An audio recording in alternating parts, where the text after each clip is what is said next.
Здравейте на всички! Много от вас ни питаха колко излязаха разходите покрай засяването на смръчкулата.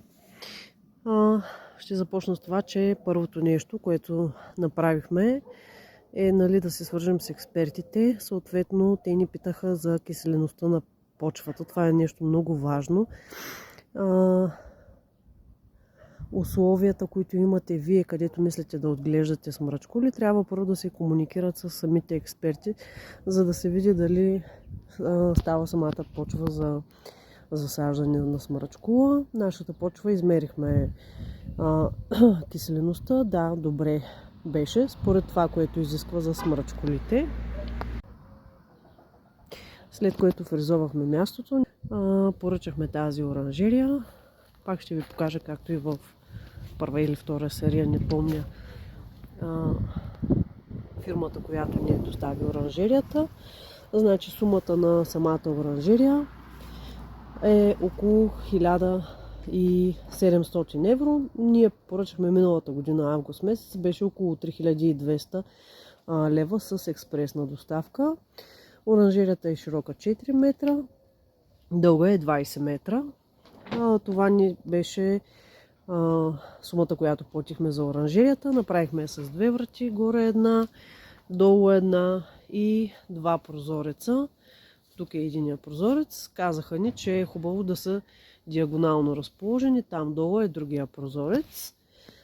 След като сложихме оранжерията, следващата инвестиция, която направихме, беше за този черен найлон. Купихме го от Мастерхаус. Той е с широчина 2 метра, дължина колкото решите, толкова ще ви отрежат.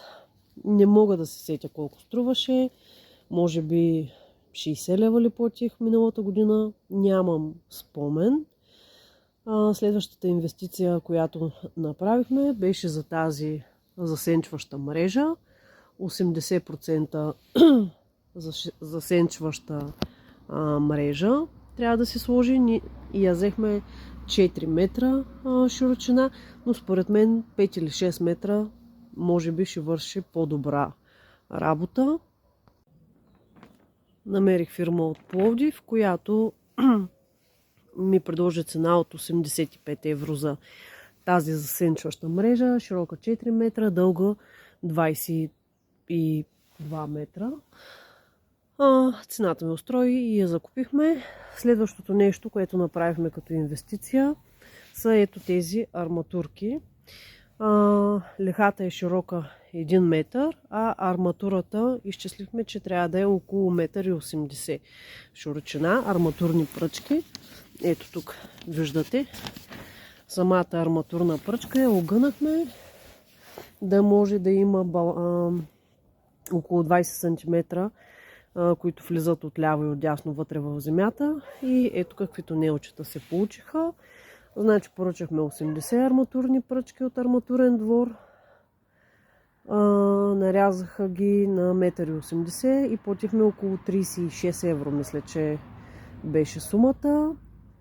Другата инвестиция, която направихме, е по капковото напояване. Ето виждате капковото напояване. Това са на една леха сме сложили 2 маркуча, като освен тези маркучи с капково напояване, през 20 см мисля, че бяха дупчиците, има кранчета. Ето тук виждате, тези червено с зелено са кранчетата. Може да се пуска която леха искаме да напояваме. Един общ маркуч по-дебел, връзка тройка и по-дебел маркуч, който има едно коляно, филтър и кран, който влиза в бидона. Съответно бидона си беше тук, него не сме го закупували. Това капково напояване струваше около 90 евро всичко.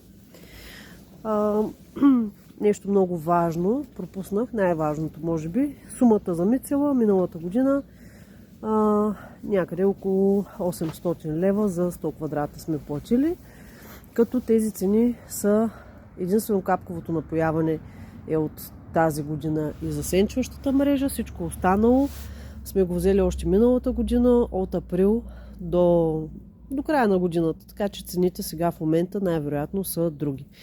И сега нещо по-интересно. Ето, вече ние засяхме началото на декември. Сега ще ви покажа до какво развитие са стигнали самите гъби. Ето тук се вижда. Това е около 5 см. Тук имаме други гъби. Тук също имаме поникнали гъби.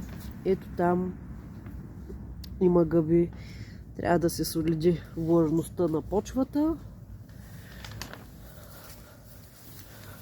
Ето тук също има доста поникнали гъбки. Тук почва да растат. Тук има нататък също. Ето тук също би трябвало да поникнат. Ето тук и вече тук са ни по-големите гъби.